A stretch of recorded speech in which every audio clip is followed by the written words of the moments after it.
Because this process isn't student specific as well, once you've marked up your score, you don't need to do this again and can keep a bank of these ready-made collections of marked up scores as you prepare to teach this each time. And of course, different students will need different connections. So that's why having a fully marked up score is really helpful to have on hand for future students.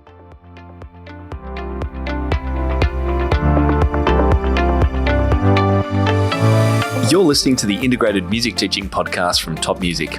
Tune in weekly as we interview music teachers and experts from around the world to explore creative activities and ideas that build learning connections in students. Our integrated music teaching approach will deepen your students' understanding of musical concepts, engage them in critical thinking, improve their reading and performance, foster their curiosity, and prepare them for a lifetime of music making. Tim Topham here, and welcome back to the Integrated Music Teaching Podcast from topmusic.co. I hope you guys have had a great week, and I'm looking forward to the weekend ahead. I'm super pumped, as always, to be diving into another in our 5-part series on integrated music teaching. And we'll be resuming some interviews coming up really, really soon. Firstly, with the amazing Simon Rushby, talking all about our new songwriting course, which has been a huge hit inside membership. This is one of the best courses we've ever created. I'm so proud to bring it to you. So we're going to be talking about that around episode number 305. And then we've got Member Spotlight coming up, how we saved our member Rachel from quitting teaching forever. That's a fantastic interview. I'll be sharing that really soon. We've got Christina Whitlock back on the show. Daniel McFarlane comes back too, which is really, really cool. And we've got lots more planned for you right up until Christmas. So that's just a quick overview of some of the topics coming up. But today, we're continuing our look at the integrated music teaching model with the 3-step super simple process that any teacher can follow to try out this process in their lesson. Next week, we're going to be exploring some examples of this kind of teaching in action. So I've got some filmed recordings of my lessons, and I've also going to be sharing some from other teachers so that you can hear, or go and watch if you want to, some elements of these kind of meaning and connection building exercises in action in actual lessons. So that's coming up next week. And then in 2 weeks' time, we're chatting with the amazing Kimberly Swanston all about our certification program that we're building right now. Can't wait to share that one with you. All right, let's jump into today's episode. We're going to unpack the 3-step process for using integrated music teaching in your studio. Now, remember that integrated music teaching is based on expanding and deepening students' connection to repertoire primarily, which is, of course, the vast majority of where most teachers spend most of their teaching time. So this 3-step process is all based around the repertoire that the student is already or about to start learning.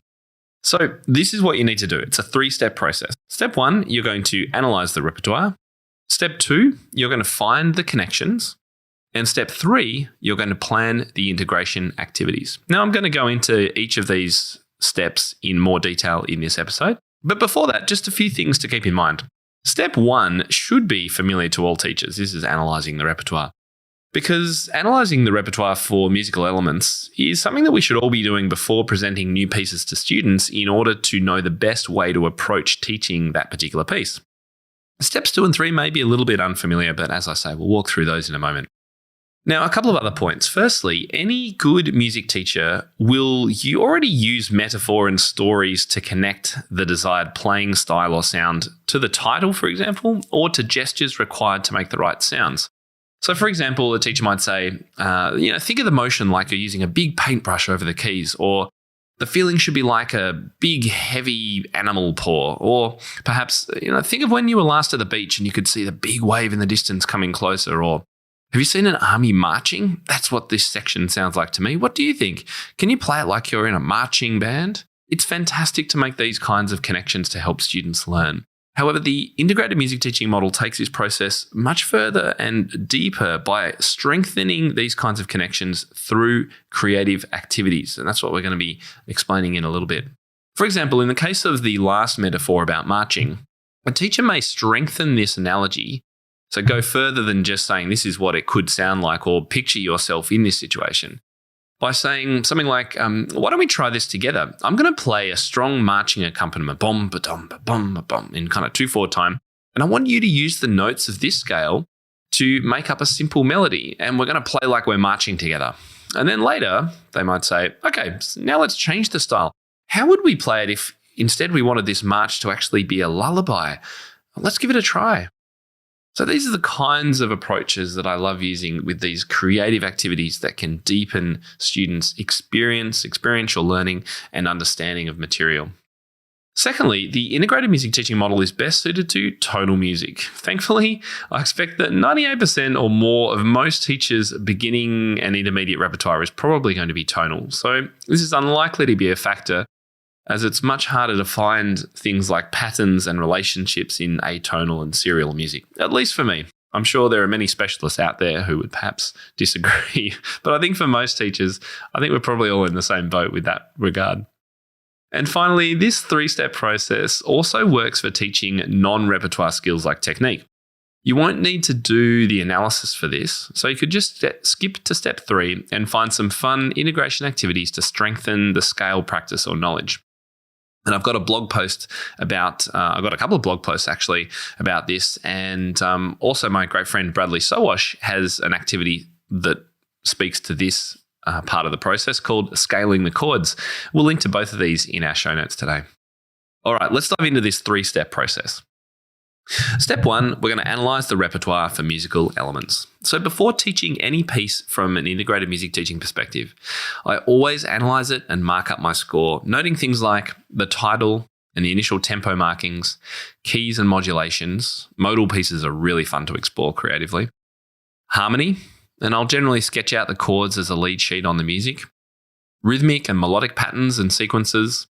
Anything unusual about the meter or melody, and any notable left-hand patterns, tangos, boogies, what I call root 5 octave patterns, Alberti bass.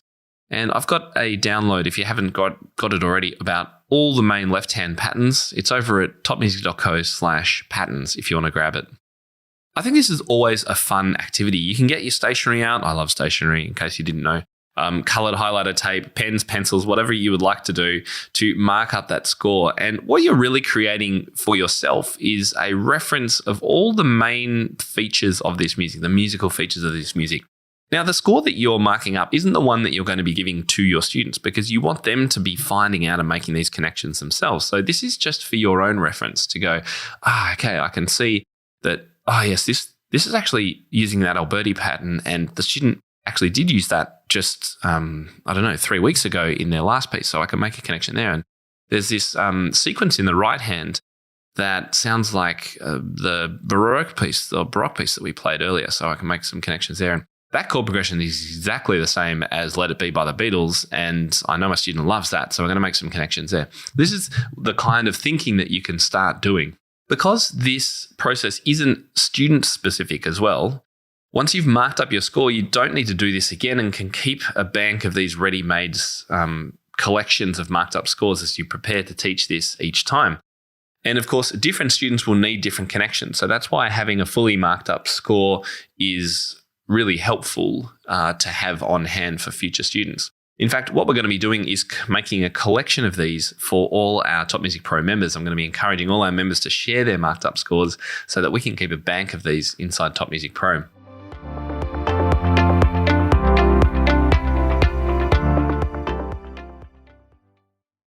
Hello, this is Leela Viss, longtime friend and fan of Tim, his podcast, and his top music community.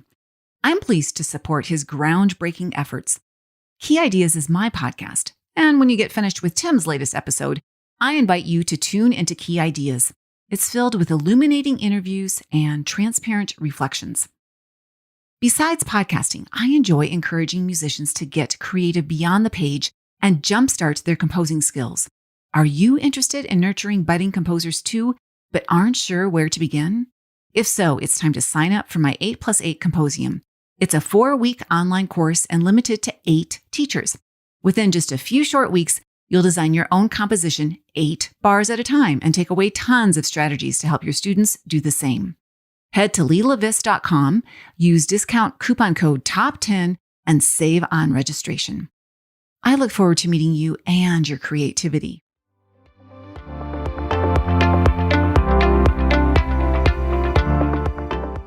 So for the next step, finding the connections, this will be more student specific depending on their level of experience, age, personality, life experience, and what pieces they've played before. So let's go to that step now. Step 2 is to find the connections. Our goal in integrated music teaching is to make music learning meaningful. To help students find meaning in the lesson activities and repertoire, we need to find connections between elements in the music and musical and non-musical aspects of the students' lives. So that could be other pieces learned, other experiences the student has had, theory activities that they've done, other activities generally that the students are interested in.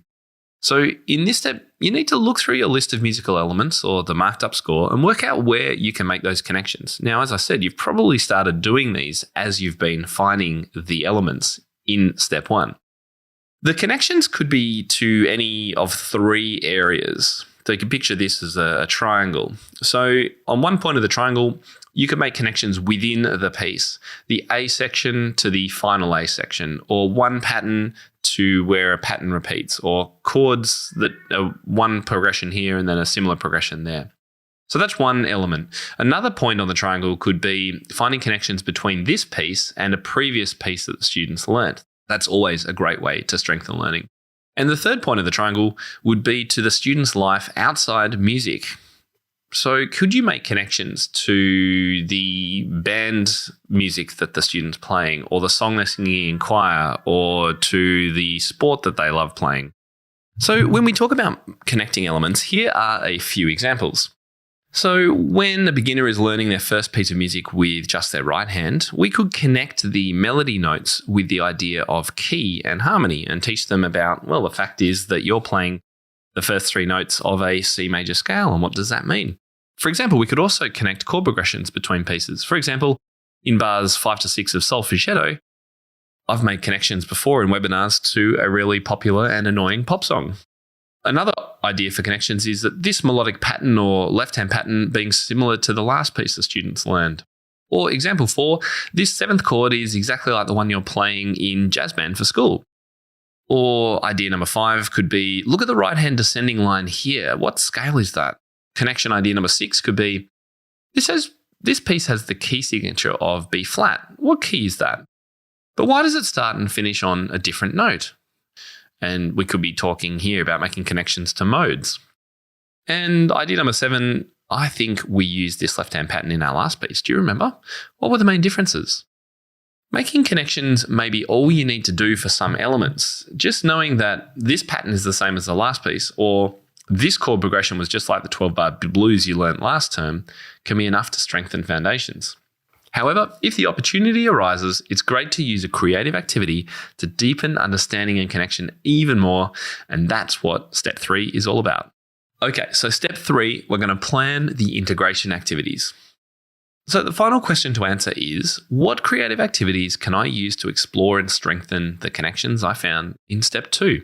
I say creative here as the best way to integrate the learning is to have the students create things. For example, improvising, chord work, creative writing, blues remixing, arranging, reharmonizing, transposing. Fun activities create memories and emotions which build the meaning necessary for learning. This is really, really important, and I've talked to Dr. Anita Collins about this and the brain science around this. Creating memories in music which builds emotions can really improve the ability for students to learn and also recall information later on. And you can think about yourself. I've talked before on the podcast about the meaning that you can get from playing together with other students. And some of my strongest and fondest memories of my music making as a child was always when I was playing in groups and orchestras and accompanying other people and things like that. So the more we can make the learning activities fun and interesting and memorable, the more we can build those emotions which help with the connection and meaning building necessary for learning. For those of you teaching in Australia, the Piano for Leisure Series 4 books from the AMEB, which I created, contain lots of creative ideas for exploration of connections in the music. You can just look at the notes below each piece. So here are just a few examples of possible integration activities you might like to try. Now, of course, these are all dependent on your student and the connections and the musical elements that you found in the first two steps, but here are just a few ideas for you. So to strengthen the understanding of the blues scale, so in a piece that's written in 12-bar blues form and has a repeating left-hand pattern, perhaps uses the notes of the blues scale in the right hand for the melody, teach the student to improvise using the notes of the blues scale over the given left hand. I call this repertoire remixing, and you've probably heard me talking about it before. Idea number 2, to build practice in playing a new scale or prepare for a new repertoire piece in a new key, have the student use the notes of the new scale to improvise while you or they play a simple 1-4-5-1 chord pattern. This helps cement the notes that they're going to be using in their piece in the right hand. Idea number 3, to enhance oral awareness of rhythm, have students sing or vocalize patterns before they play. And there's a famous saying out there, not sure who coined it. If they can say it, they can probably play it. Or if they can sing it, they can play it. Idea number 4, to enhance or practice understanding of Alberti bass as an example. So taking an Alberti bass pattern, which is very common and students need to be able to play it very balanced, smoothly, and under the volume level of the melody, you could take that and apply it to a simple lead sheet of Mary Had a Little Lamb or a simple Christmas carol.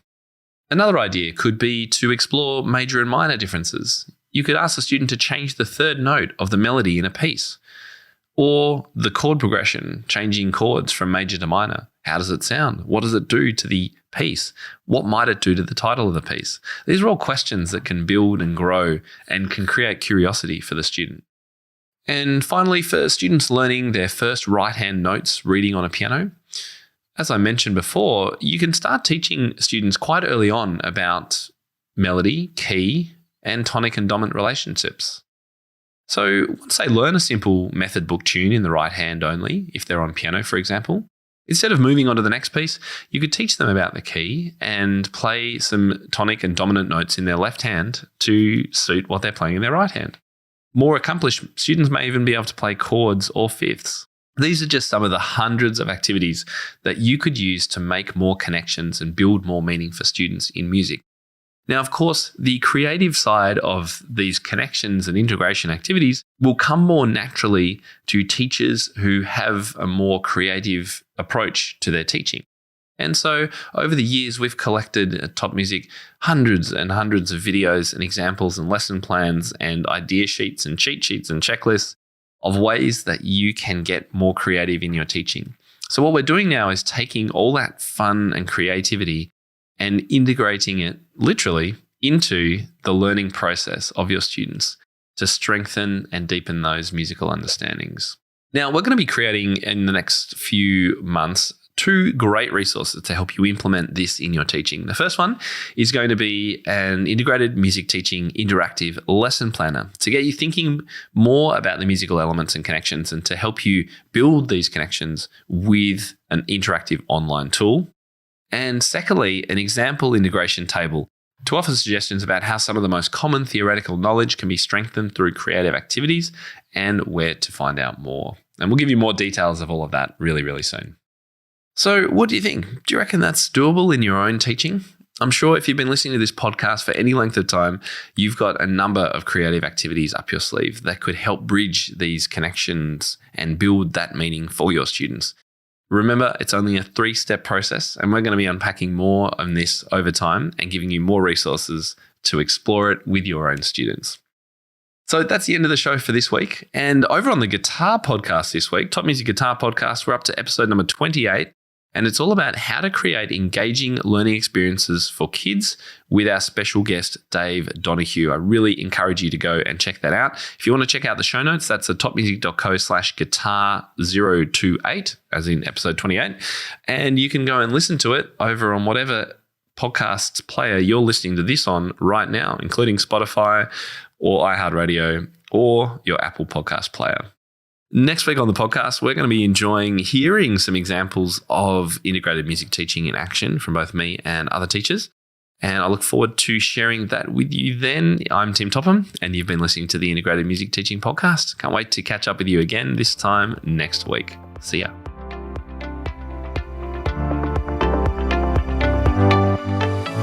How do you keep up to date with all the latest trends and research into music education? How do you connect with other teachers around the world and make sure your teaching stays fresh and relevant for students of all ages and stages, both now and into the future?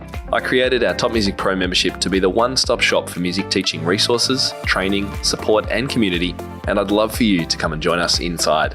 With over 40 comprehensive training courses, hundreds of teaching demonstrations and lesson plans, free monthly sheet music, discounts, and all the business and pedagogy support you could ever need, Top Music Pro is the community you've been looking for. If you're ready to level up your learning from the podcast and join thousands of other teachers in our global network, head over to topmusicpro.com today. If you enjoy this show and want to hear more of our work, be sure to subscribe to this podcast wherever you're listening today. For links and resources mentioned in this episode, visit us at topmusic.co/podcast or check out the show notes. I'm Tim Topham, and this is the Integrated Music Teaching Podcast, a production of Top Music. Thank you so much for listening. Enjoy your week ahead, and I'll catch you next time.